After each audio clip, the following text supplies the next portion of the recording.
Charlie Hebdo aqagu saqqummerpat saqqaa ima isikkoqassaaq profeetillu Muhammed miksiartakkap qulaatungaani sunatamarmi isumakkaarfigivaramik allagartaqarluni tellement plus sympathique que taanna muamaap aqqani aallaarsarinaqartumit pitsaanaroqaaq uagummi muamaattarput pitsaanaroqaaq.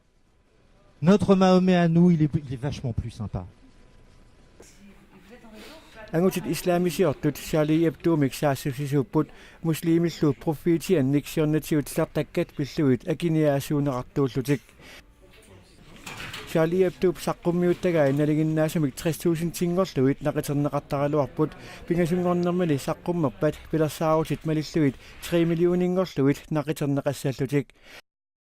Aviseeraq ullortaanna saqqummerpat naliginnaasutut quppernerit arfinerpingasuunatik 16 iussaput saniatigullu oqaatsit assigiingitsut 16 inut nutserneqassalluni. Aviseeqqap aaqqissuisoqarfia avisi Libération nimikkallartineqarpoq. Oui, on est prêt autant qu'on puisse l'être, mais on est surtout très en retard. Sapingisarput naapertorlugu piareeqqavugut kinguaattoqqavugulli naak avatangiisit kusanartut sullivigigaluarivut paatsiverusimaalаарpugut sorpassuimmi inississorneqassapput minnerungitsimillu aviseeqqap saqqummersinnissaa inissinneqassalluni ulluinnarni aornartorsiutigisartakkagut taakkuupput allanillu aamma iluarsisassaqarluni aap aviseerart naammassereeraluarpoq sulili ullutmarluk suliarineqarnissaanut atorluarsinnaagaluarlutigu.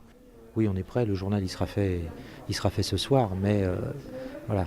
Si on avait 2 jours de plus, ce serait bien. Abiseqqap inattisilarituwa Richard Malka raatioqarfimut France Interimut ataasingormat ima oqarpoq. Ataasinguamilluunniit tunniutiinnarnaviangilagut tassami uanga aamma Charlie-ugungap anersaava aamma tassaavoq upperisamik mitalliisinnaatitaaneq. Angutit marluk aviseqqap aaqqissuusoqarfiani sapaatapukunnaani kingullermi aallarsarinnimata sulisut qulit politiillumarluk toqutaapput ullut aassunneqisut pingasut qaangiummata inuit suttanit toqutaapput angutit pingasut toqoraasuusut franskit sakkutuinit immikkut sungiusakkanik toqunneqarput.